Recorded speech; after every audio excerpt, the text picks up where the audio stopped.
Et on va passer maintenant à la table ronde. Alors, je vais présenter les intervenants qui vont nous rejoindre, hein. Donc, la table ronde, c'est Regards croisés, mieux connaître pour agir, santé, climat et prévention. Robert Barouki. Robert, si vous bien nous rejoindre, responsable de l'unité de recherche pharmacologie, toxicologie et stimulation cellulaire de l'INSERM. Florie Filleul, responsable projet prévention et accompagnement de projets innovants à l'Agence de l'innovation en santé. Sébastien Denis, directeur santé, environnement, travail chez Santé publique France. Sébastien, bonjour. Asseyez-vous là où vous voulez. Et Emmanuel Bacry qui nous rejoint à nouveau. Voilà. Et ça, c'est pour après. Alors, je l'ai dit, hein, on l'a dit depuis le début, il faut effectivement utiliser la donnée pour mieux comprendre ce qui se passe sur le plan des liens entre santé et environnement, mais il faut aussi s'en servir, bien s'en servir pour bâtir des actions concrètes et intelligible et compréhensible par tout le monde, par toutes les parties prenantes, que ce soit les professionnels, les décideurs publics, mais également, bien entendu, les citoyens et les patients. Et c'est ce que nous allons voir avec nos 4 intervenants d'ores et déjà. Alors, je commence avec vous, Robert Barouki. Qu'est-ce qu'on peut dire aujourd'hui de l'état actuel de la surveillance en santé-environnement? On a pas mal progressé ces 20 dernières années, mais est-ce qu'on est, je dirais, au niveau?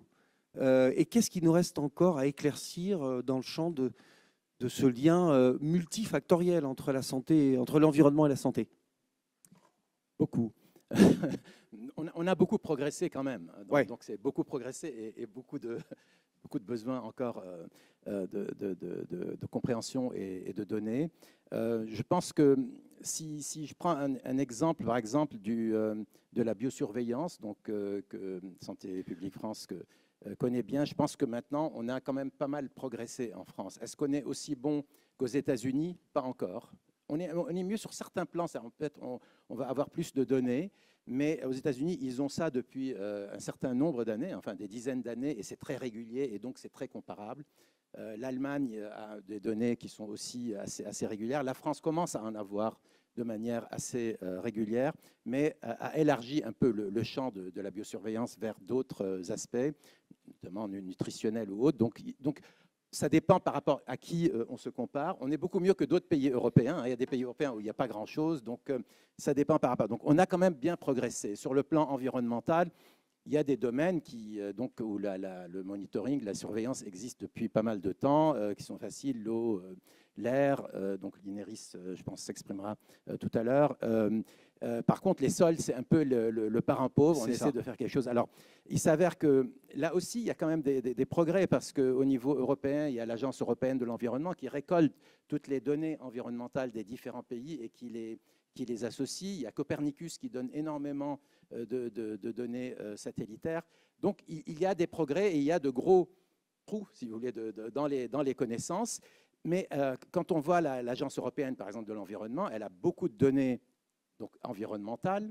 Elle s'intéresse beaucoup à ce qui se passe en termes de biosurveillance humaine parce que c'est des données qui l'intéressent aussi, ce sont des données qui l'intéressent et on verra comment ça peut devenir plus régulier. En revanche, les données de santé, c'est difficile donc parce que la santé, c'est une prérogative des États membres. Bien sûr. Donc l'Europe et donc on revient à ce moment-là à l'État ici en France. Et comme on l'a dit tout à l'heure, bon, il y a des choses qu'on fait en France qu'on ne fait pas dans d'autres pays. Donc SNDS par exemple, HDH, Green Data Forest, que je suis un fervent soutien de Green Data Forest. En termes de recherche, nous, on a développé France Cohort et il y a un certain nombre d'infrastructures qu'on a en France qui sont excellentes.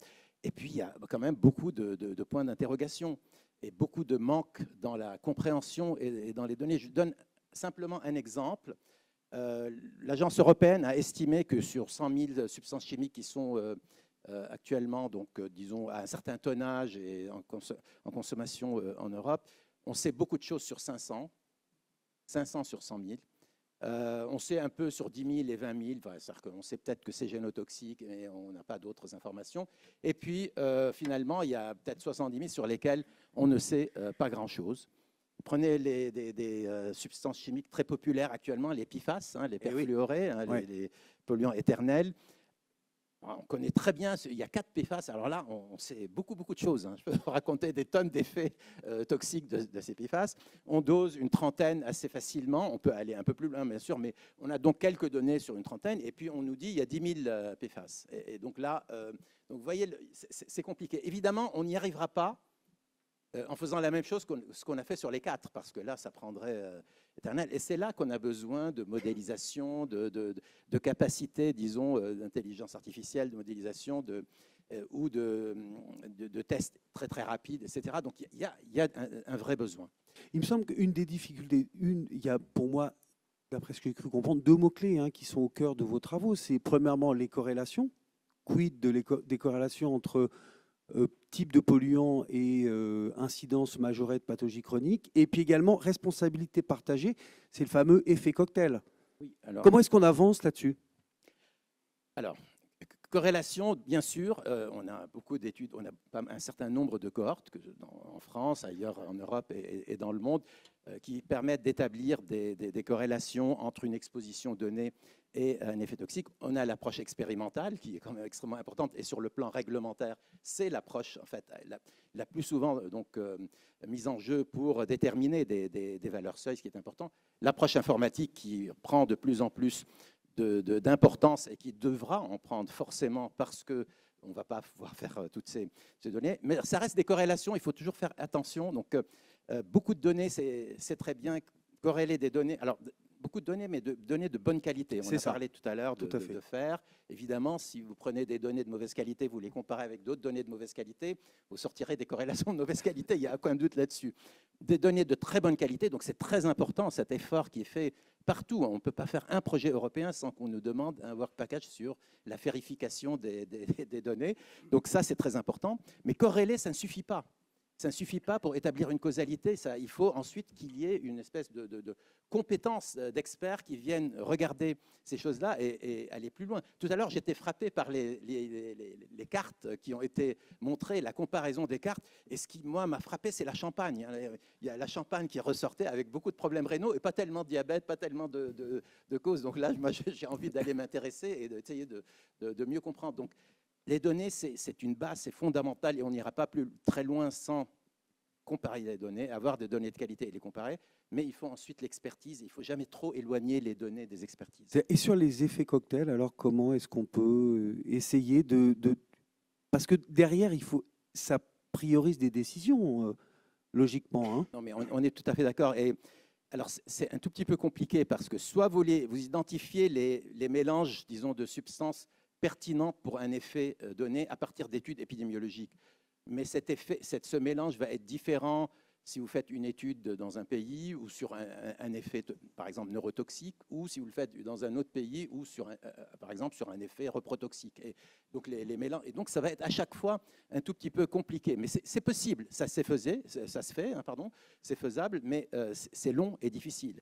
Soit vous raisonnez un peu par mécanisme et vous dites, au fond, je vais regrouper tous ceux qui fonctionnent de la même manière et on va les additionner. Et là, c'est une approche qu'on peut éventuellement prendre. Soit, au niveau réglementaire, vous dites, je ne vais pas y arriver vite. Et donc, je vais décider, d'un point de vue réglementaire, de rajouter un facteur de correction au calcul des valeurs seuil pour tenir compte un peu à l'aveugle de cette problématique de cocktail. Ce n'est pas satisfaisant scientifiquement, mais c'est beaucoup plus pragmatique et ce serait beaucoup plus rapide. Donc, il y a toutes ces 3 approches. Il y a quand même des voies d'espoir et de progrès sur le plan méthodologique. J'espère que oui. Il y a notamment l'informatique, vous l'évoquiez tout à l'heure. Bien sûr, non, mais bien sûr, parce que à partir du moment où vous avez déjà la structure des substances, vous avez déjà une idée sur les mécanismes d'action, en comparant des substances, vous pouvez avoir une idée. Vous ne serez pas à 100% juste. Je ne pense pas qu'il faut être exigeant à ce point. On va faire des erreurs, on va peut-être par précaution arrêter des substances qui peut-être ne seraient pas. Mais d'un autre côté, on ne peut pas se permettre. C'est le principe de précaution qui va prévaloir dans ces cas-là. Un principe de précaution fondé sur la science, bien fondé entendu. Sur la science, exactement. Merci Robert, on reviendra vers vous tout à l'heure. Sébastien Denis, si vous voulez bien prendre le micro. Non, sérieux? Ah, d'accord. Ah bah oui, bien sûr. Oui. Poser la question. Bah alors je vais poser ma question. Oui, vous avez raison, puisque. Ok. Ouais.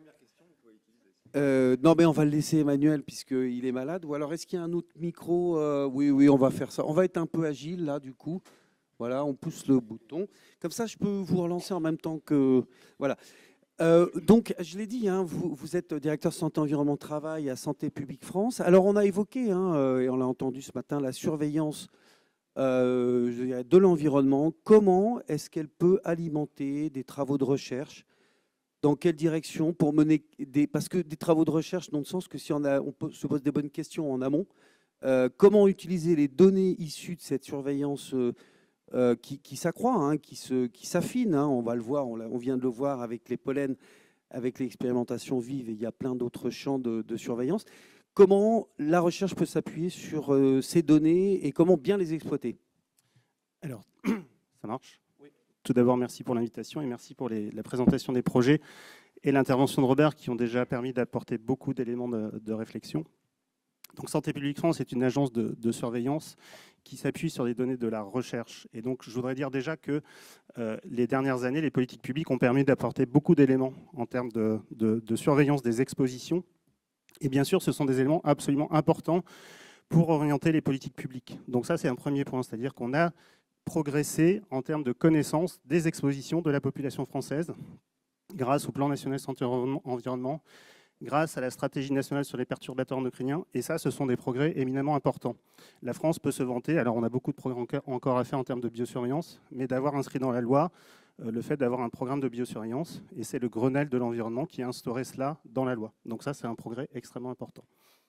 Ensuite, on l'a vu, dès lors qu'il faut faire le lien entre l'environnement et la santé, c'est là où ça devient beaucoup plus compliqué.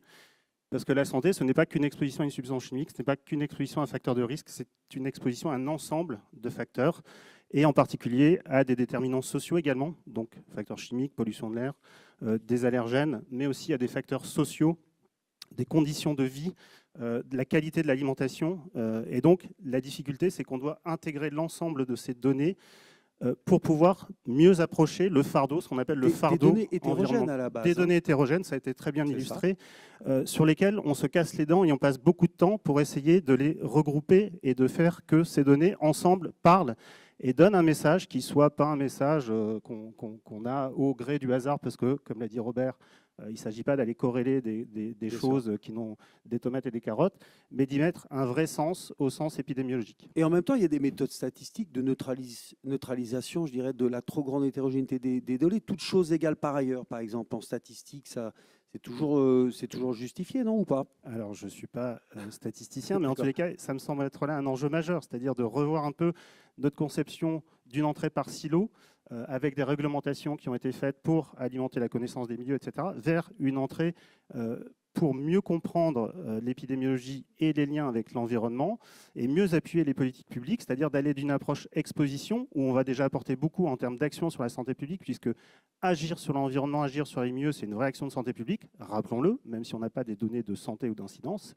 Mais là où on va améliorer les choses, c'est d'aller plus loin dans l'explication des liens entre tous ces déterminants et les états de santé. Et que là, il me semble qu'il y a des nouvelles sciences à développer, y compris pour les instituts comme le mien, qui sont des instituts de santé publique, et où on doit intégrer de la data science, de la manipulation d'intelligence artificielle, etc. Ce qui est une vraie question, parce qu'on peut se le dire, dans une période où les contraintes aussi sont très importantes sur les ressources en termes humains et budget, comment est-ce qu'on fait pour pouvoir développer ces compétences? Il s'agit bien sûr de les développer en interne, mais aussi peut-être d'inventer des nouvelles relations avec des startups qui travaillent peut-être à ces problématiques-là. Et en tout cas, le Health Data Hub et le Green Data for Health, Emmanuel, on ne se connaissait pas, mais je connais Marie depuis quelques années, sont des initiatives qui me semblent très importantes parce qu'elles permettent d'avoir à des endroits très matérialisés des lieux de convergence de ces différentes informations. Tout ce qui a été dit ensuite sur l'interopérabilité, le fait que ces données soient faites, en plus dans les données de santé, on est dans des contraintes en lien avec le RGPD, donc régime général de la protection des données, qui fait qu'on ne peut pas manipuler les données de santé comme on le souhaiterait. Il y a des choses encore à franchir, on n'a pas gagné toutes les étapes. Et le temps qu'on met, je pense que le temps que vous passez à déjà trouver la donnée, la rendre accessible, exploitable et l'utiliser ensuite, c'est un temps immensément important. Donc je pense que là, les outils d'intelligence artificielle sont certainement prometteurs, mais il faut aller faire des cas d'usage pour pouvoir bien comprendre, se comprendre les uns et les autres entre les différents champs, et ensuite voir comment on peut progresser dans l'utilisation de ces techniques avec lesquelles on est peut-être les moins familiers aujourd'hui. Ces nouvelles sciences que vous évoquez, elles existent, elles ont déjà des noms ou elles sont encore à bâtir? Et est-ce qu'elles ne sont pas liées à une hybridation plus forte, notamment d'une carence qu'on évoque souvent dans le champ de la santé, qui est celui de l'insuffisance des sciences humaines, de la sociologie, de toutes ces données qui vont quelque part donner du sens à la donnée, aux informations plus scientifiques, plus statistiques? Est-ce que c'est justement une hybridation plus forte de l'ensemble de ces disciplines qui est appelée de vos voeux? De manière générale, on est, je crois, la table ronde, c'est dans un contexte de climat ou de changement climatique. On parlait des problématiques Une seule santé, me semble-t-il aussi, sur l'annonce, en tout cas, de la journée.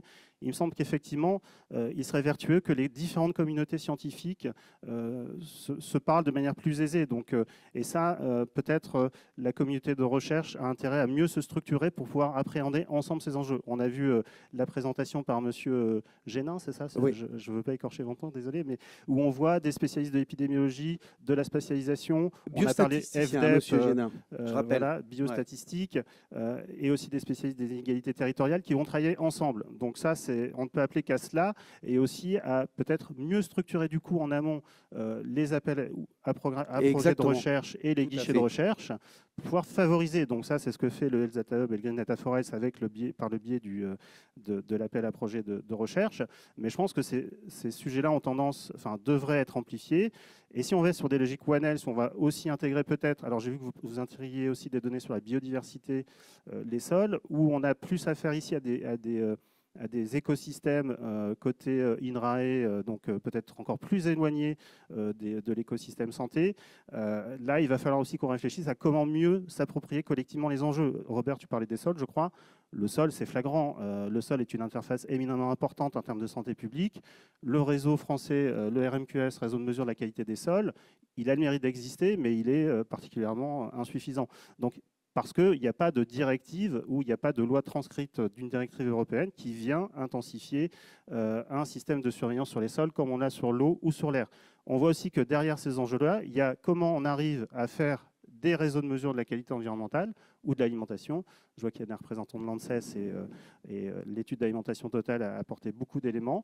Mais il y a aussi comment on construit des nouveaux réseaux de surveillance. Ça demande de l'argent, des ressources, et comment on arrive à consolider ces réseaux de surveillance. Robert parlait de la biosurveillance, c'est-à-dire c'est bien d'avoir des mesures à un instant T, il faut pouvoir les pérenniser pour pouvoir décrire des évolutions spatiales, temporelles, et puis le cas échéant spatial dès lors qu'on a des indicateurs. Un complément, Robert. Oui, puisqu'on parle de climat malgré tout aujourd'hui, une des inconnues, c'est quel sera l'impact du climat, de changement climatique sur les expositions en termes de substances chimiques. On l'a vu avec le pollen tout à l'heure. Le pollen, il y a des choses qui peuvent s'aggraver et il y a des choses qui peuvent peut-être s'améliorer et on ne sait pas. Enfin, je veux dire, quand on fait le bilan total, pour le moment, ça mérite vraiment Parce que beaucoup les pollens, ce serait plus intense, mais plus court. Ce qui veut dire que peut-être que les patients concernés pourraient avoir moins longtemps à se protéger, mais peut-être plus, quoi. Enfin, intense, certainement. Moi qui suis un censeur de pollen, j'ai l'impression que c'est intense et long, mais bon. D'accord.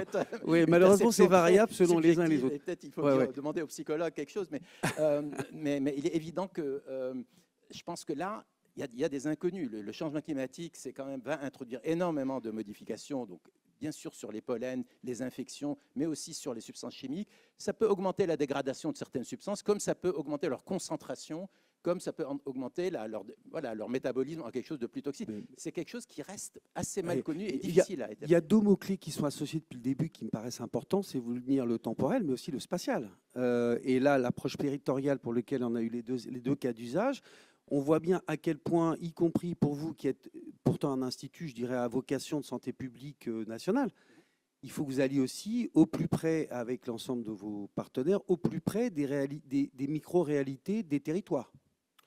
C'est clé, c'est fondamental, et à la fois en termes d'acquisition de connaissances, mais aussi en termes de plaidoyer pour l'action. Bien sûr. J'ai bien aimé l'exemple du jumeau numérique. Je pense que c'est un outil absolument important et très intéressant dans ce que disait aussi Robert, c'est-à-dire de voir comment évoluent de manière numérique, sous différents scénarios, des territoires soumis à différentes conditions. Je pense que ça, vous parliez aussi d'outils, je n'ai pas complètement répondu à votre question, mais ça me semble être un outil particulièrement intéressant, et les liens avec l'hygiène, etc., ce sont aussi des liens qu'on travaille à l'agence.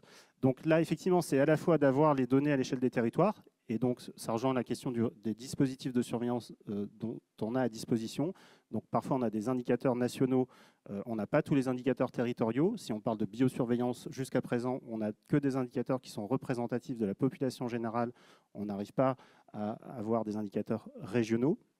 Donc la biosurveillance, je rappelle, c'est les niveaux de concentration à l'intérieur des organismes humains à l'échelle populationnelle. Donc ça, c'est une information et c'est une limite importante de ces données-là. Donc il faut pouvoir progresser. Et donc qui dit progrès dit aussi pouvoir diligenter des nouvelles méthodes en fait qui permettent, ou des nouveaux outils qui permettent d'aller jusqu'à cette information-là. Sébastien, je suis obligé de vous poser une question malheureusement parce que Raymond Coin de l'INERIS devait être parmi nous. Je ne crois pas qu'il soit là. Hein. Il n'est pas à mon tableau de bord. Il se trouve que Santé publique France et l'INERIS, vous avez un projet en commun, le projet BIS, qui relève d'un appel à projet, si j'ai bien vu. Est-ce que vous pouvez nous en dire plus? De quoi s'agit-il? Et justement, c'est quoi les travaux collaboratifs avec l'INERIS? Alors je remplace vous le remplacez, voilà, je suis désolé. Écoutez, c'est une lourde tâche, merci. D'accord. Non, alors BIS, justement, donc, alors, ce ne sont pas les seules relations qu'on a avec l'INERIS. Oui, j'imagine, on c'est un travaille exemple, aussi sur la qualité de l'air, hein, comme ça a pu être présenté aussi par l'orateur précédent. Alors BIS, c'est justement on s'intéresse au fardeau que représentent les bassins industriels, parce qu'aujourd'hui, on a beaucoup de méthodes qui sont faites pour évaluer les risques a priori liés aux installations d'industrie. Par contre, on a encore une assez mauvaise photographie du fardeau sanitaire que représentent les émissions industrielles en France, et notamment autour de ce qu'on a appelé, nous, les bassins industriels qui regroupent un certain nombre d'usines, Céveso notamment. Et donc, on travaille avec l'INERIS sur sa partie plus environnementale, création d'indicateurs géographiques d'exposition, nous plus sur la partie sanitaire, sur des indicateurs de périnatalité, de mortalité prématurée, qu'on va chercher dans les SNDS, de manière à pouvoir mieux documenter l'impact de ces bassins industriels, toujours dans une optique, bien sûr, d'appui à la gestion. Et le cas échéant, si on constate que le fardeau est trop important, on en tirera les recommandations de santé publique qu'il faut. Complètement. Alors, une chose est de croiser les sciences, les disciplines. Une autre est aussi d'avoir des outils communs, hein, des guichets uniques, des appels à projets, de façon à effectivement susciter la sortie des silos et donc l'association des chercheurs entre eux pour répondre de façon multidisciplinaire.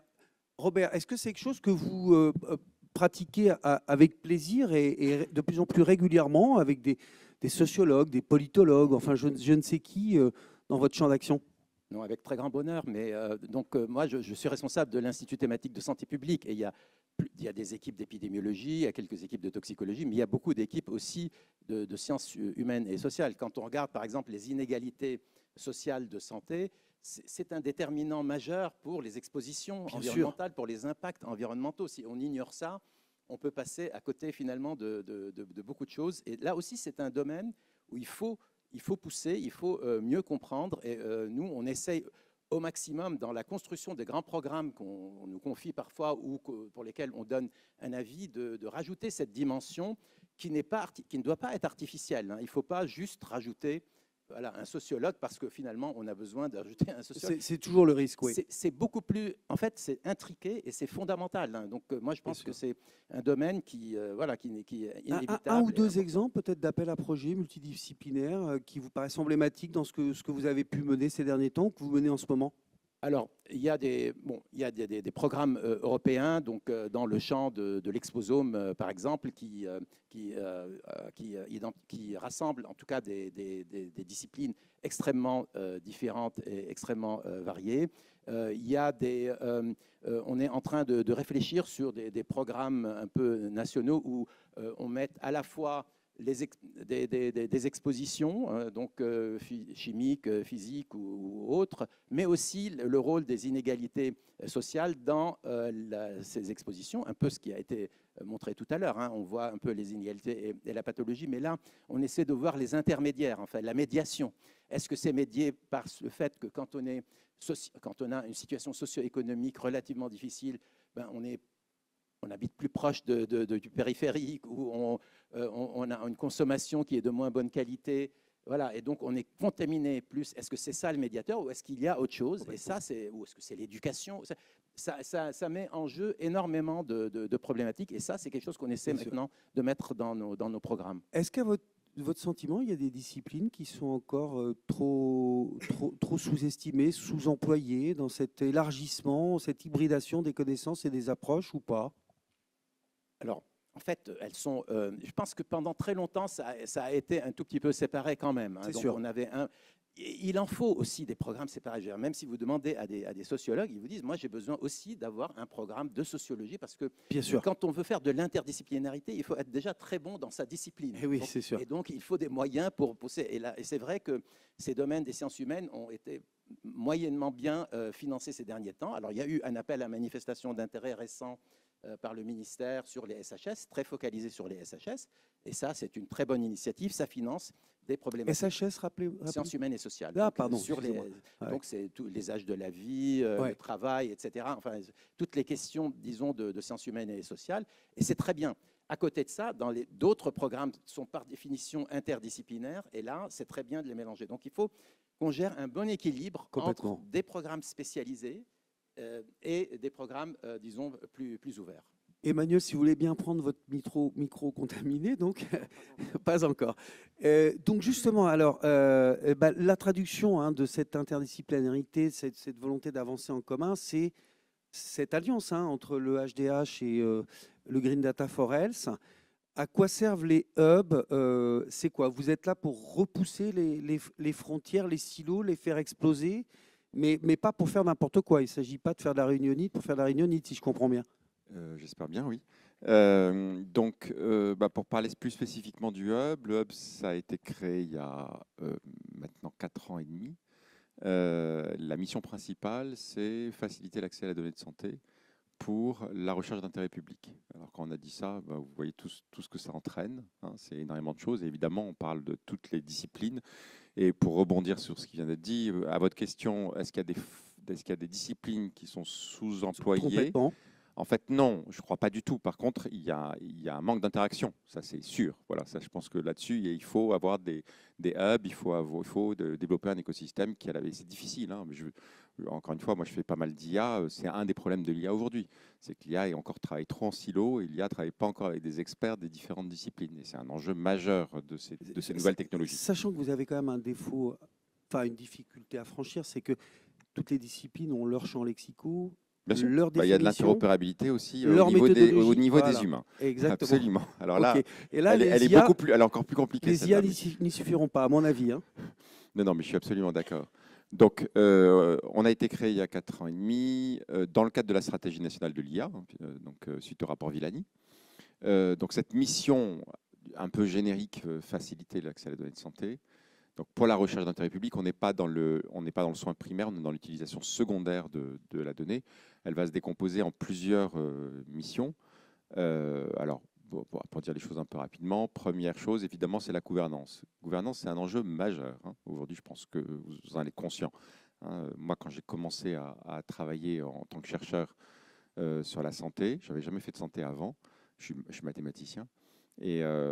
Et j'avais répondu à un appel à projet de l'État avec la PHP sur des données qui étaient disponibles, enfin, qui étaient quelque part, qui existaient. Et j'avais remporté l'appel à projet, j'étais tout content.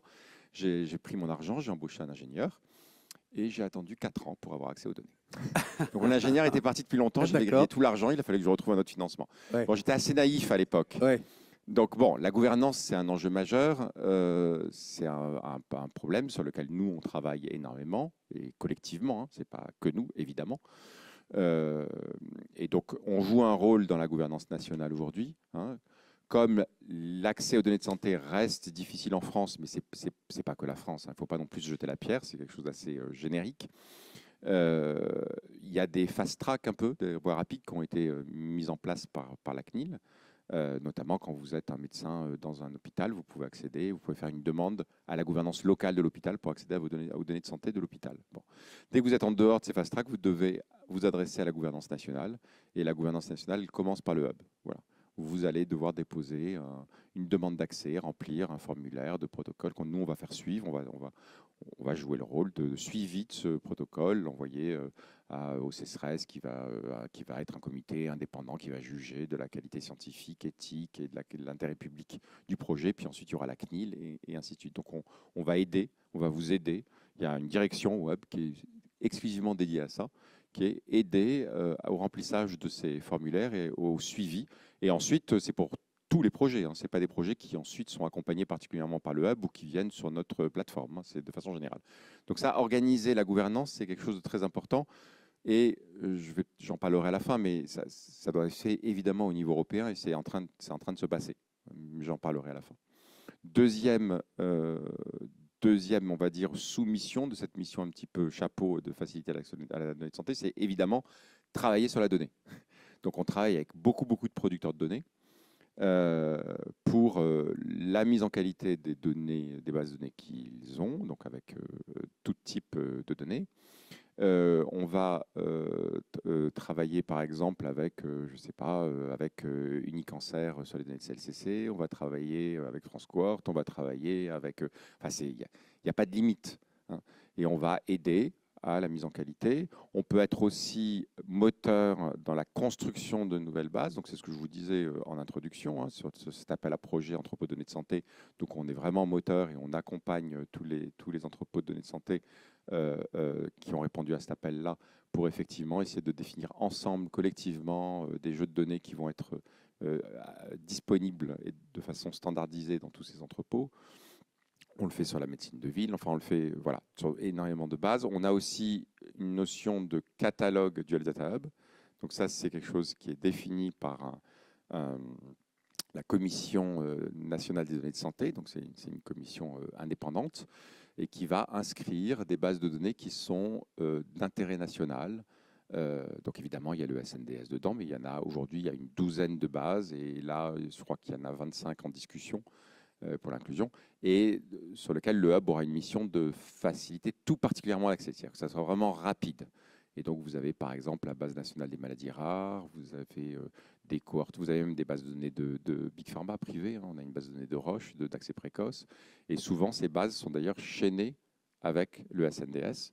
Le SNDS, il a un intérêt en soi, bien sûr. Vous connaissez, je pense, les études de pharmaco-épidémiologiques qui sont faites très régulièrement depuis maintenant de nombreuses années, ouais. Mais il lui manque un aspect clinique, donc souvent... Emmanuel, si je peux me permettre, chaîner des données de santé entre elles, bon, il faut qu'elles soient interopérables, mais c'est quand même moins compliqué que chaîner des données de santé avec des données d'environnement, des données de pollution. Enfin, a priori, on se dit que la tâche est quand même plus difficile ou pas? Pas tant que ça. Non, alors les difficultés ne vont pas forcément se passer au même niveau. Alors, quand on parle de données de santé, on parle de données extrêmement sensibles. Donc là, ce n'est pas forcément le cas. Ça peut être le cas sur les données environnementales, bien sûr aussi, mais on va dire que c'est moins systématiquement le cas. On est en général, pour que ce soit intéressant, pas toujours, mais dans la plupart des cas, sur des données individuelles. Donc là, on touche à la chose la plus sensible. Bien sûr. Voilà. Et donc, il va y avoir pas mal de problèmes par rapport à ça, juridiques. Et donc, ça, c'est des choses sur lesquelles, effectivement, on aide. Nous, voilà. Donc, idéalement, on remonte au NIR, donc au numéro de sécu de la personne, et puis sur les deux bases, et hop, on chaîne. Bon, on est en train de mettre en place un système, et ça devrait être prêt pour la rentrée, d'industrialisation de ce schéma-là, mais on ne peut pas forcément remonter au NIR sur toutes les bases de données de santé, ce n'est pas forcément quelque chose de simple. Donc ça, c'est vraiment des choses importantes. On a une plateforme aussi, ça c'est une mission, on a une plateforme à l'état de l'art, aussi bien au niveau sécurité, ça c'est extrêmement important pour nous, l'ADINU a fait un audit, on est une des plateformes les plus sécurisées de France, mais aussi au niveau computationnel. C'est-à-dire que c'est vraiment, on peut déployer des puissances de calcul vraiment à l'état de l'art aujourd'hui. Sur notre plateforme, on n'a que des données chaudes aujourd'hui qui sont utilisées sur notre plateforme, mais on doit avoir 1 péta de données. Donc il faut pouvoir déployer des clusters de GPU. Alors je ne sais pas si ça vous parle, mais c'est les machins modernes pour faire de l'IA. Hein. Voilà, donc ça c'est aussi une mission importante. Et puis vous avez une dernière mission qui englobe aussi énormément de choses, qui est l'animation. Voilà, l'appel à projet, du financement, des écoles d'été, des data challenge. On fait, je crois, à peu près de ces 3 data challenge par année. École d'été, j'en ai parlé, des appels à projets au niveau national comme Green Data for Health, on le fait avec Unicancer aussi, on en fait avec le Québec aussi, on a financé des appels à projets aussi avec le Québec, on est en train de travailler aussi avec Tokyo, enfin voilà, c'est quelque chose de très large qui se passe au niveau français, au niveau européen, au niveau international. Je voudrais dire terminer un mot sur le niveau européen parce que ça bouge. Je pense que vous êtes conscients. J'en ai parlé un tout petit peu ce matin. C'est l'espace européen de données de santé. Donc, la presse a beaucoup relayé les différents actes qui sont sortis au niveau européen, type AI Act et ce genre de choses. Mais en fait, il y a une législation qui vient d'être signée il y a quelques mois sur la donnée de santé et qui va être très impactante, a priori, sur les différents pays et qui cherche en tout cas le but. On espère que elle est juste. C'est comme les AI Act, on a forcément des doutes. Mais le but, c'est en tout cas d'homogénéiser un petit peu ce qui se passe au niveau européen. Même au niveau de la gouvernance, on a beau avoir le RGPD tous, vous ne pouvez pas imaginer à quel point l'accès aux données de santé dans les différents pays européens est totalement hétérogène. Totalement hétérogène. D'accord ? Donc là, il y a une uniformisation avec des institutions dans chaque pays qui vont être en charge qui vont centraliser l'accès à la donnée, qui devront être elles-mêmes interopérables. Voilà. Il y a aussi tout un aspect réglementation de valorisation, qui est un enjeu énorme, qui a un lien aussi direct avec les problèmes d'accès aux données de santé, qui est la valorisation financière et scientifique de l'accès aux bases de données de santé. Les producteurs, ça coûte de l'argent effectivement de faire ces bases, donc il faut comprendre comment est-ce que ces financements sont pérennes. Et aujourd'hui, ça marche par de la valorisation financière en partie. Mais il faut encadrer ça si on veut uniformiser, homogénéiser ça au niveau européen. Déjà, en France, ce n'est pas du tout homogénéisé. Et ça, nous, au Hub, on commence, c'est dans la loi maintenant. Alors, les fourchettes ne sont pas inscrites dans la loi. Il y a des grands principes. Nous, au Hub, on commence à réfléchir. On fait des groupes de discussion avec énormément d'acteurs pour essayer de commencer à adresser ce type de problème-là. Et alors, on est particulièrement vu comme un exemple à l'échelle européenne, puisqu'en fait, nous sommes leaders du consortium qui met en place la version pilote de cet espace européen de données de santé pour l'utilisation secondaire. Donc là, on termine notre mission d'ici à peu près fin d'année, si mes souvenirs sont bons, avec la mise en place d'un réseau entre différentes plateformes nationales comme le Hub. On est 8 plateformes, on sera mis en réseau. Ça va permettre d'interroger, par exemple, des métadonnées sur toutes les données qui sont disponibles sur ce réseau-là. On a mis en place aussi un formulaire unique d'accès aux données de santé qui devrait marcher dans tous les pays, à terme, normalement. Enfin voilà, donc c'est des travaux d'homogénéisation qui sont extrêmement fortes. Super, on continuera après si vous voulez. Pas de problème. Florie, excusez-moi de vous interroger en dernière position, mais c'est parce que c'est logique, puisque avec vous, on va aborder l'intérêt de la décision publique pour soutenir à la fois l'usage de ces données de santé environnement au service aussi d'ambitions que tout le monde connaît depuis plusieurs années en matière de prévention.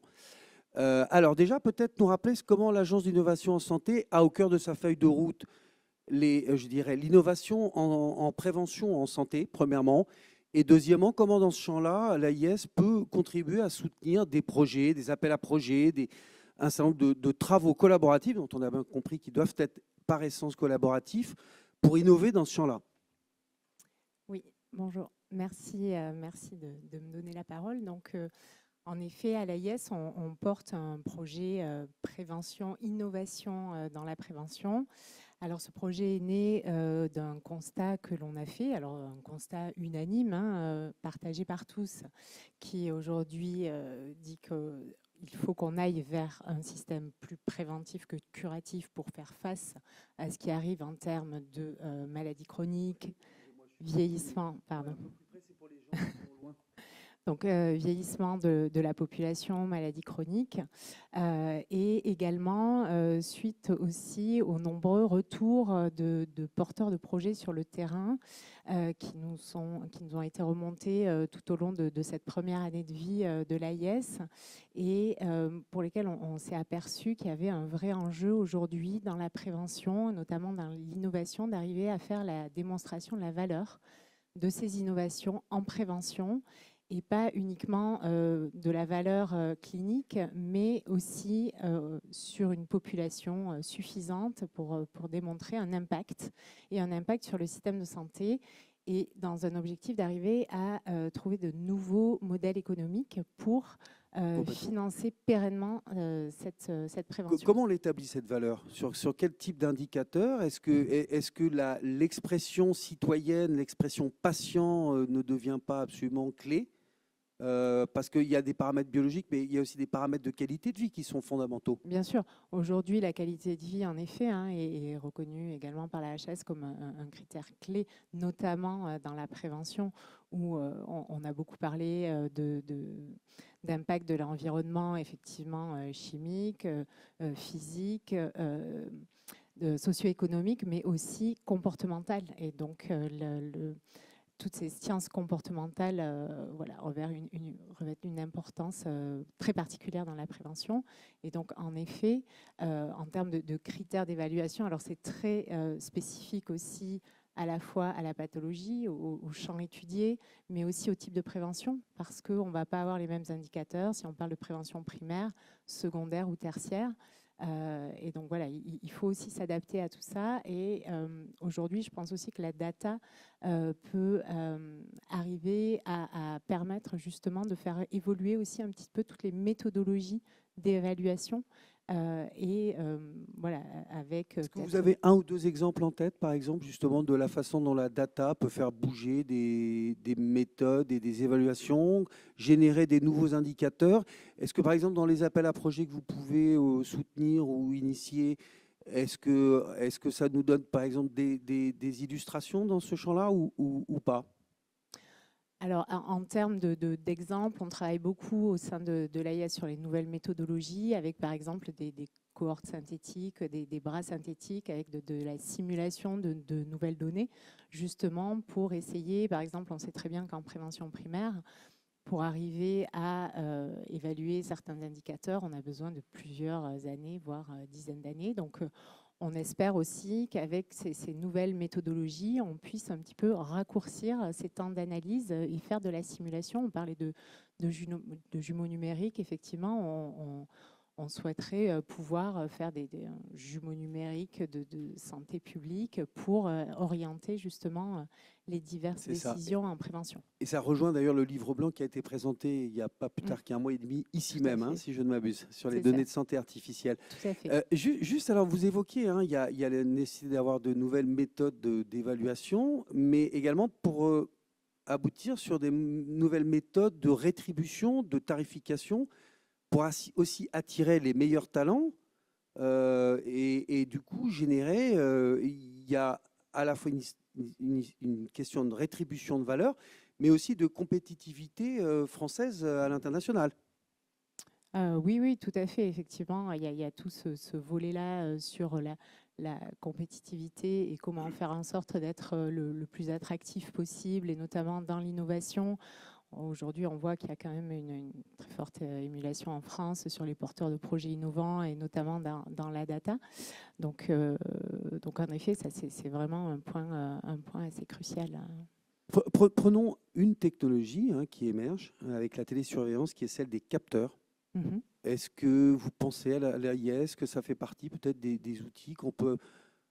Bon, il y a les montres connectées qui sont, je dirais, connus depuis 10-15 ans, mais il y a beaucoup d'autres outils, d'autres solutions, donc apprendre et à laisser, bien sûr, qui se développent. Est-ce que vous pensez que ce n'est pas une façon d'élargir, d'associer, faire participer davantage de populations justement à l'établissement de valeurs de ces solutions? Oui, alors tout à fait. Là, donc à l'AIS, on porte un projet on est en train de structurer, de cadrer une stratégie d'accélération prévention qui repose notamment sur deux axes. Donc un premier axe de recherche, donc justement pour arriver à mieux comprendre cette complexité, cette interaction entre des données assez hétérogènes, mais issues d'environnements différents.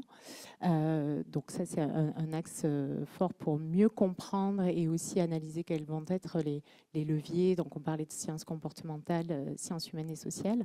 Et on a un deuxième volet également qui est le volet de la démonstration de la valeur des innovations en prévention en vie réelle.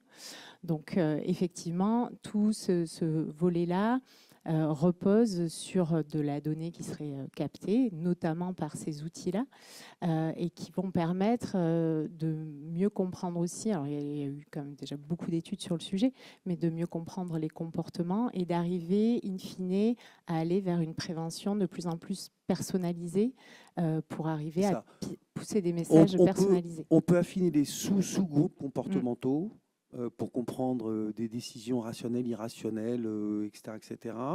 Et du coup, en réponse, adapter la communication, la sensibilisation, la pédagogie, l'éducation, en utilisant des méthodes modernes de type nudge ou autres modalités de ce type. Oui, oui, tout à fait.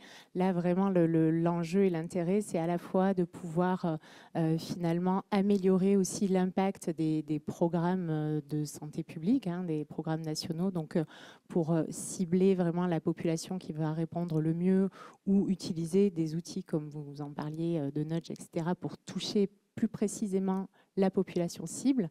Et ensuite, il y a tous ces outils de vraiment prévention personnalisée où j'ai une application et comment est-ce que cette application va faire en sorte de me motiver et de m'inscrire dans la durée pour finalement adopter des comportements favorables à la santé. Bien sûr. Alors j'aimerais peut-être bien entendre Robert et Sébastien, hein, qui sont, je dirais, un peu en amont a priori de ces solutions, mais qui en même temps, quelque part, c'est l'aboutissement de vos travaux, hein, ces outils de prévention affinés. Qu'est-ce qu'on peut en attendre? Et il y a quand même aussi des limites éthiques et je dirais, morales à prendre en compte, hein. On l'évoquait tout à l'heure avec Emmanuel sur le fait que c'est des données sensibles. Non, mais aujourd'hui, en santé publique, c'est vraiment le grand écart. Historiquement, on s'intéressait à des populations, à des communautés. Et puis maintenant, il faut d'une part s'intéresser au global, le changement climatique, l'effet de la biodiversité sur la santé, enfin vraiment les limites planétaires. Et d'un autre côté, aller vers une prévention plus personnalisée qui était pas tout à fait dans la logique de la santé publique initialement, mais qui forcément rentre en santé publique parce que c'est aussi la prévention et c'est la protection des personnes. Moi, ce qui frappe, par exemple, pour les capteurs, si vous voulez, qu'on peut mettre sur soi, si avant, on pouvait aller dans une maison et faire un dosage de ce qu'il y a dans l'air, un peu de particules, un peu quelques molécules chimiques, etc. Là, si vous avez sur vous un capteur, ça peut vous le faire en fonction du temps. Vous faites cuire un steak et vous voyez le nombre de particules exploser dans la maison. Si tout est, voilà, si la maison est fermée, il y a toute une série de produits de nettoyage, etc. À cause des poils Tefal, sans citer la marque. Oui, non, là, on ne va pas aborder là-dessus. On ne va pas en parler. Mais en tout cas, ça vous donne une information continue, en termes continus, qu'on n'avait pas nécessairement avant. Et si vous êtes, par exemple, asthmatique, vous avez intérêt à savoir si vous êtes dans une ambiance qui va entraîner ne serait-ce que de l'inflammation, hein, dans les poumons. Et donc, c'est quelque chose qui peut effectivement être utile, les applications qui s'en suivent. Donc, c'est extrêmement complémentaire. C'est-à-dire le programme de l'AIS, c'est d'une part essayer d'avancer les connaissances sur qu'est-ce qui fait qu'on est exposé, l'impact de multiples expositions, les données, etc. Et d'un autre côté, essayer de tester des outils innovants et qui peuvent, dans la pratique quotidienne de l'individu, faire un changement. Avec toujours la question de l'acceptabilité, parce qu'on parle de surveillance environnementale.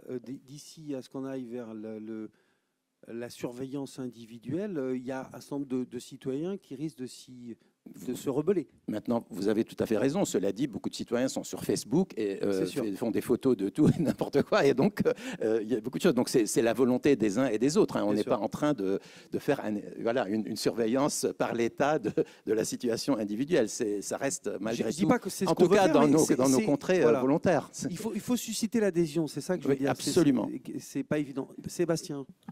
Non, alors ce sont des initiatives bien sûr extrêmement importantes. Il y a une demande aussi citoyenne, hein, lorsqu'on instruit des dossiers de type cluster, par exemple, vous abordiez les problématiques de cluster de cancer. On voit une demande, ou un accident technologique, on voit une demande de plus en plus accrue des citoyens, soit de faire leurs propres prélèvements environnementaux si c'est un accident technologique, soit de faire des prélèvements biologiques et de les faire par des structures privées parfois. Donc c'est très bien, mais ça demande un certain nombre d'encadrement, parce que la dimension éthique, c'est aussi ce qu'on dit aux gens. Donc c'est très bien d'avoir un raisonnement en termes d'exposition, et ces données, en fait, on va peut-être tomber dans les mêmes travers que ce qu'on disait à l'échelle populationnelle, c'est-à-dire que ces données, avec la complexité qu'en plus on a des facteurs potentiellement génétiques, donc qu'en dire à une échelle individuelle s'il n'y a pas un cadre précis, et là aussi si les recherches n'avancent pas pour pouvoir finalement renseigner la façon dont on doit instruire ces données et restituer l'information aux participants. Donc ça me semble être particulièrement important à réfléchir en amont aussi si on va vers ces problématiques de participation qui me semblent bien sûr évidemment éminemment importantes. Mais je peux introduire un bémol avant de... Bien sûr, Robert. Il faut faire très attention parce que c'est très bien de responsabiliser les gens individuellement, mais il y a une responsabilité publique quand même. C'est-à-dire, oui, voilà, il y a un ce que problème de j'allais dire. pollution. Voilà, tu as tout à fait raison, et ça, c'est très important. On ne peut pas tout remettre sur l'individu, la décision de l'individu. Il y a des décisions qui doivent être prises au niveau national et sans doute international. Et c'est que la décision, effectivement, certes, il y a de la prévention individuelle, mais bien sûr, la décision, c'est aussi, comme disait Robert, c'est à échelle systémique. Les problématiques de pollution de l'air, de pollution des sols, de mise sur le marché de substances chimiques, ce n'est pas un problème d'individu, c'est une problématique de politique publique. C'est pour ça qu'en santé-environnement, les deux volets sont absolument indispensables et complémentaires. Quitte à prendre parfois l'outil de l'obligation, on l'a vu avec les vaccins de l'enfant, qui finalement est un succès. Après, ça n'appelle pas forcément une adhésion complète de la population On est dès bien lors qu'on d'accord. oblige, ou des mesures de confinement drastiques, comme on a pu connaître il y a quelques années, mais qui ont eu des impacts positifs sur l'environnement. C'est sûr. Si je peux juste me permettre de rebondir, là on parle effectivement sensibilité des données, peur du citoyen par rapport à ça. Alors, de façon générale, dans tout ce qui est transition numérique, c'est pas que sur la santé et toutes les nouvelles technologies de type IA, il y a beaucoup de fantasmes du citoyen. Il y a des fantasmes dystopiques, on les connaît, c'est ce dont on parle très souvent, hein, du genre ça y est, on nous surveille, on est tracé, on est traqué. Hier soir, j'ai discuté avec des copains, je lui disais que je voulais partir en Thaïlande et ça y est, on m'envoie des trucs sur la Thaïlande, voilà. Ça, c'est les fantasmes dystopiques, mais vous avez aussi des fantasmes utopiques qui sont quelquefois véhiculés par des scientifiques qui ne sont pas toujours extrêmement rigoureux, hein, qui peuvent annoncer que ça y est, grâce à l'IA, il n'y aura plus de cancer d'ici quelques années, etc. Il y a ça aussi. Hein. Et ça fait énormément de mal. Parce que le citoyen, il ne comprend rien à ça, mais vraiment rien. Et c'est normal. Enfin, c'est des sujets qui sont extrêmement compliqués. Et les décisions que va prendre le citoyen, c'est tout sauf clairvoyant, et c'est mu exclusivement par ce type de fantasme. On adhère à un fantasme utopique ou dystopique en fonction de ses accointances, et puis ça se passe comme ça. Donc, je pense que l'éducation du citoyen non orientée, il ne s'agit pas de faire des campagnes en disant vite, vite, partagez vos données parce que c'est super important. Ça ne marchera pas. Mais une éducation pour expliquer aujourd'hui ce qu'on est capable de faire si on partage la donnée. Qu'est-ce que c'est les risques du partage? Il y a toujours un risque dans le partage. Il ne faut pas mentir aux citoyens. Il y a toujours un risque dans le partage. On en parle beaucoup. Mais il faut aussi peut-être parler du risque de non-partage. Et il est énorme et on en parle moins. Et il faut sensibiliser le citoyen. Une fois qu'on a dit ça, ensuite, il y a les risques de l'IA, il y a les risques de ce genre de choses. Mais il y a, comme aujourd'hui on est envahi par les prophètes de l'IA qui n'arrêtent pas de vous dire ce qui va se passer dans 10 ans, il y a aussi dans la tête des gens un mélange total entre ce qu'on est capable de faire aujourd'hui et ce qu'on pourra faire dans 10 ans. Et ça fait aussi beaucoup de mal. Et ensuite, le citoyen prendra sa décision, mais de façon éclairée. Et aujourd'hui, ça n'est pas le cas, et ça, c'est vraiment un problème fondamental. Une des clés, c'est la restitution aussi. Une des clés, c'est la restitution, parce que absolument. Partager, Qu'est-ce qu'on en a fait, etc. Voilà. Maintenant, on trouve beaucoup, enfin, nous, au Hub, par exemple, on travaille avec beaucoup d'associations de patients, ils ont envie qu'on utilise leurs données. Bien sûr. Il y a plein de gens qui sont là en disant, mais utilisez nos données. Sébastien. Peut-être, si on parle de santé-environnement, il y a la notion de patient, mais il faut peut-être parler de la notion de citoyen de riverain, parce qu'il n'y a pas que des patients. Et ce que vous dites rejoint une autre question, c'est comment on sensibilise la population à ces enjeux-là. On peut se préoccuper du fait que les sciences de la vie et de la Terre, dans nos enseignements de collège, de lycée, ont tendance à devenir optionnels. Enfin, je veux dire, il y a une vraie question aussi sur la formation, du coup, bien sûr, des professionnels de santé et aussi de tous les professionnels qui interviennent sur les champs qu'on a évoqués, la pollution de l'air, le bâti, la végétalisation, avec l'exemple intéressant que vous avez mentionné, etc. Mais il y a aussi la formation des citoyens pour les rendre acteurs, en fait, de ces problématiques-là. Et ça, je pense qu'aujourd'hui, il faut aussi avoir une réflexion là-dessus qui est potentiellement portée par certains plans. Le plan national santé environnement 4 porte des actions de sensibilisation des professionnels de santé, mais c'est une vraie question qui se pose en fait. Comment les citoyens sont formés aussi Exactement. dès leur plus jeune âge. Florie, si vous voulez peut-être compléter tout ce que vous avez entendu, parce que je ne veux pas vous frustrer. Non, non, mais écoutez, pas du tout frustrée. Il y a beaucoup de thématiques et d'enjeux qui ont été abordés aujourd'hui, effectivement, sur la donnée et son rôle crucial dans la prévention. Dès lors, bien sûr, que c'est une donnée qui est de qualité, interopérable avec toutes les contraintes techniques que l'on connaît.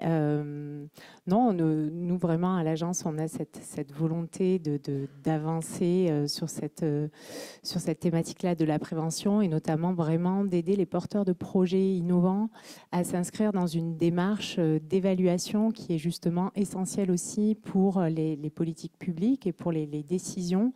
Donc voilà, on fait tout un travail autour de cet accompagnement-là des Prévention acteurs. qui s'accompagne aussi de Une Seule Santé, hein, qui sont vraiment Oui, tout à fait. deux données totalement intriquées. Hein, si bien je sûr, me bien trompe pas. sûr, tout à fait. Une Seule Santé qui est qui sera très travaillée dans cet axe 1 donc de recherche où l'on va travailler sur toutes les composantes et C'est ça. effectivement Qui est au cœur de France 2030, on est bien d'accord. qui est au cœur de France 2030. Tout à fait. Alors, je propose qu'on se prenne 10 minutes de questions dans la salle. Qui veut contribuer? Alors, Sébastien, je vous pique votre micro, hein, parce que c'était celui de la salle. Qui veut poser une question? N'hésitez pas. Hein. Pas de questions. Alors, malheureusement, le chat... Non, pas de questions, d'accord. OK, tout est clair, je crois. Eh ben, il nous reste à vous remercier, à vous applaudir tous les quatre. Merci à vous. Ah, il y a une question là? Oui? Ah, super.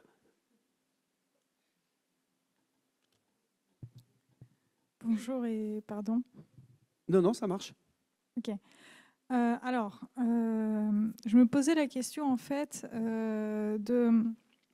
Alors, vous disiez tout à l'heure, il faut encourager les gens, enfin les populations à mettre à disposition leurs informations, puisqu'elles deviennent ainsi plus accessibles. Est-ce que j'ai peut-être mal compris Non, alors j'ai pas dit ça, au contraire. sur Moi, j'ai les dit, réseaux sociaux? mon... Ah non, en plus, oulala, on parle réseaux sociaux. Non, non, oulala, je pense qu'il y a un gros...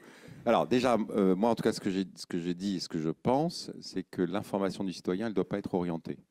Donc on ne doit pas dire aux citoyens, il faut partager les données. Il faut expliquer aux citoyens ce que ça implique s'ils partagent leurs données, ce qu'on va pouvoir faire avec leurs données. D'accord. Donc et ça c'est le risque du non-partage. Et il faut parler aux citoyens du risque de partage aussi, parce qu'il y a toujours un risque de partage.